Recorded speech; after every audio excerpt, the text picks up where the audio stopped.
গৌরব গগৈয়ের পাকিস্তানের সঙ্গে লিঙ্ক নিয়ে এবার সংবাদ মাধ্যমে 7টি বড় ঘোষণা করলেন মুখ্যমন্ত্রী ডক্টর হিমন্ত বিশ্ব শর্মা জানিয়েছেন, ভারতের একটি যুব প্রজন্মের দলকে সঙ্গে নিয়ে 2015 সালের 14 সেপ্টেম্বর পাকিস্তান সফরে গিয়েছিলেন গৌরব গগৈ। পাকিস্তানের ভ্রমণে যাওয়ায় পাকিস্তান হাই কমিশনার আব্দুল বাসিতের সঙ্গে দীর্ঘ সময় বৈঠক হয়েছিল গৌরব গগৈয়ের। 2011 সালের মার্চের থেকে 2017 সালের মার্চ পর্যন্ত পাকিস্তানে কর্মরত ছিল গৌরব গগৈয়ের পত্নী এলিজাবেথ কর্নার গগৈ। ভারত সরকার বিরোধী আলী তৌকিক শেখরের সাথে সম্পর্ক ছিল গৌরব গগৈয়ের স্ত্রী। গৌরব গগৈয়ের বিরুদ্ধে অনুসন্ধান আরম্ভ করার পর আলী তৌকির শেখ ডিলিট করেছিলেন তার সকল টুইট। এর মাধ্যমে কাকে রক্ষণাবেক্ষণ দিয়েছিলেন শেখ? কংগ্রেসের শাসনে আলী তৌকিক শেখর 13 বার ভারতে এসেছিলেন। ভারত বিরোধী 13 বার বিচা দিয়েছিল কংগ্রেস সরকার। সেই সময়ে শাসনে ছিল গৌরব গগৈ। আমি হিন্দু হলেও আর বিজেপিকে ভোট দেব না। লাখ লাখ হিন্দু মানুষের ভোট হারাতে পারে বিজেপি। 26-এর বিধানসভা নির্বাচনের আগে এবার বিজেপির জন্য খারাপ খবর। জনজাতিকরণের নামে রাজনীতি করা বিজেপি সরকারকে উৎখাত করা হবে 26-এর বিধানসভা নির্বাচনে। 26-এর ভোটে লাখ লাখ মানুষের ভোট হারাতে পারে বিজেপি। এবার উজান অসমে বিজেপি বর্জনের হুঙ্কার দিল কুচ রাজবংশীরা। তারা জানিয়েছেন এবার হিন্দুরাও আর বিজেপিকে ভোট দেবেন না। লাখ লাখ হিন্দু মানুষের ভোট হারাবে বিজেপি। সকাল থেকে আবারও শ্রীভূমির সংরক্ষিত বনাঞ্চলে উচ্ছেদ অভিযান শুরু করল প্রশাসন। 600 বিঘা জমিতে অবৈধভাবে দখল করে থাকা বেদখলকারীদের মাঝে হাহাকার পরিস্থিতি। রবিবার শুরু হয়েছে পাতারকান্দিতে উচ্ছেদ অভিযান। সংরক্ষিত বনভূমি দখলমুক্ত করতে প্রশাসন নেমেছে বুলডোজার সহ বিশাল নিরাপত্তা বাহিনী। হাজারেরও বেশি পরিবারকে উচ্ছেদের নোটিশ জারি করে রবিবার ভোর থেকেই শুরু হয়েছে এই বৃহৎ অভিযান। একদিকে সরকারি জমি উদ্ধারের প্রশাসনিক দৃঢ়তা, অন্যদিকে বসতভিটা হারানোর আতঙ্কে দিশেহারা বনাঞ্চলে বসবাসকারী মানুষ, সব মিলিয়ে পাতারকান্দি জুড়ে এখন চরম উত্তেজনা এবং হাহাকার পরিস্থিতি। পাতারকান্দির সংরক্ষিত বনাঞ্চলে উচ্ছেদ অভিযানের প্রস্তুতি সম্পূর্ণ। রবিবার থেকে শুরু হয়েছে প্রশাসনের সর্ববৃহৎ উচ্ছেদ অভিযান।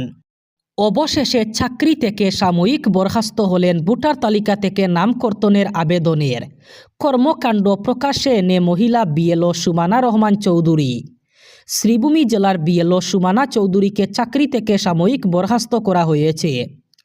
জানা গেছে গত 5 ফেব্রুয়ারি শিক্ষিকা সুমানা রহমান চৌধুরীকে চাকরি থেকে সাময়িক বরখাস্ত করেছেন জেলা কমিশনার তথা জেলা নির্বাচন আধিকারিক। উল্লেখ্য, জেলার চৌধুরী বাজার প্রাথমিক স্কুলের ভোট কেন্দ্রে 133 জন জীবিত ভোটারকে মৃত বলে তাদের নাম তালিকা থেকে বাদ দিতে সেলিম আহমেদ নামের এক ব্যক্তির জাল স্বাক্ষর করে 7 নম্বর ফর্ম জমা পড়ে। ওই এলাকার বিএলও সুমানা রহমান চৌধুরী তা গত 21 জানুয়ারি ফাঁস করে দিয়ে জানান, এই নামগুলি কর্তন করতে তার উপর চাপ সৃষ্টি করেছে নির্বাচন আধিকারিকের কার্যালয়ের কর্মচারীরা। তার সঙ্গে আরও 4 জন বিএলও এদের কর্মকাণ্ড ঘটছে বলে জানান। পরদিন সেলিমউদ্দিন জেলা কমিশনারের কাছে স্মারকলিপি প্রদান করে জানান, তিনি কারোর বিরুদ্ধে 7 নম্বর ফর্মে অভিযোগ করেননি। তার স্বাক্ষর কে বা কারা জাল করেছে তাদের বিরুদ্ধে ব্যবস্থা নেওয়ার দাবি জানান সেলিম। এরপরই রাজ্য জুড়ে চাঞ্চল্য ছড়িয়ে পড়ে। ভোট চুরির একের পর এক ঘটনা সামনে আসতে থাকে। এর বিরুদ্ধে মানুষ সোচ্চার হয়ে ওঠেন, বিরোধীরা মাঠে নামেন।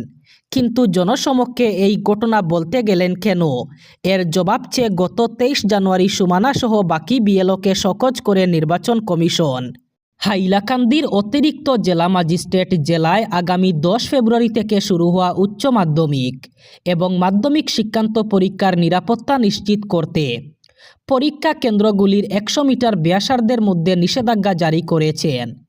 ভারতীয় ন্যায় সংহিতার 163 ধারার অধীনে পরীক্ষার দিনগুলিতে সকাল 8টা থেকে বিকেল 5টা পর্যন্ত প্রতিটি পরীক্ষা কেন্দ্রের 100 মিটার ব্যাসার্ধের মধ্যে সাধারণ জনগণের প্রবেশ নিষিদ্ধ ঘোষণা করা হয়েছে।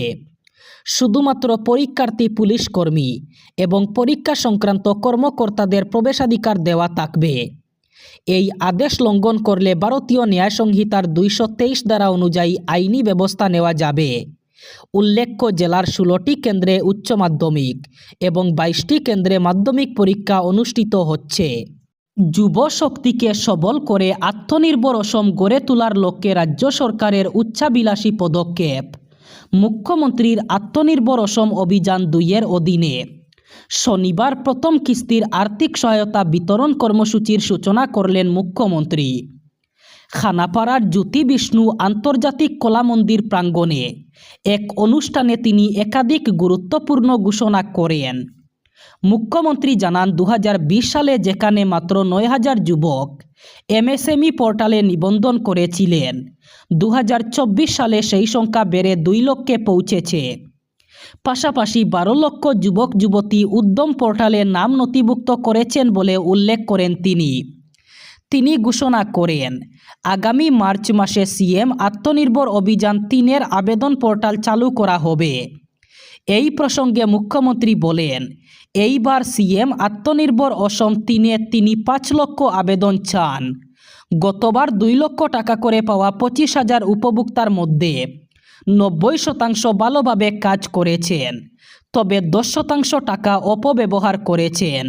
এবার বিটিআরবাসীর জন্য বড় খবর, আগামী 10 ফেব্রুয়ারি বিটিআর বন্ধ ঘোষণা। বিটিআরে বন্ধ থাকবে সব ধরনের স্কুল, কলেজ এবং কার্যালয়। বিটিআরে স্থানীয় বন্ধ ঘোষণা করা হয়েছে। বিটিসি কর্তৃপক্ষই ঘোষণা করেছে। বড়োল্যান্ড দিবস উপলক্ষে এই বন্ধ ঘোষণা করা হয়েছে বলে জানা যায়। কোকরাঝার, চিরাং, বাক্সা, তামুলপুর এবং উদালগুড়ির সকল সরকারি কার্যালয়, শিক্ষা প্রতিষ্ঠান অথবা বোর্ডসমূহ বন্ধ থাকবে।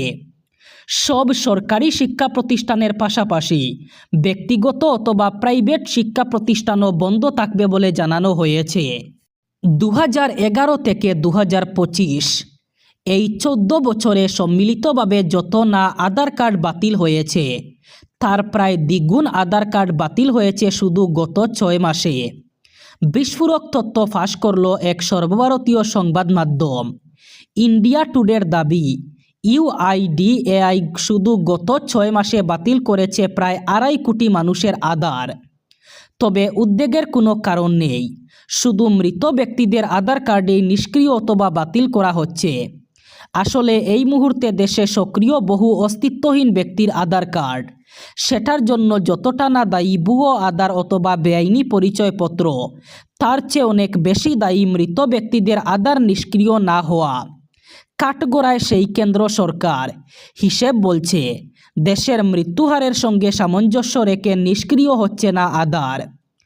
গত বছর এক সর্বভারতীয় সংবাদ মাধ্যমের করা আরটিআইয়ের জবাবে ইউআইডিএআই জানায়, 2011 সালের পর থেকে 14 বছরে মাত্র 1.5 কোটি আধার নিষ্ক্রিয় করা হয়েছে।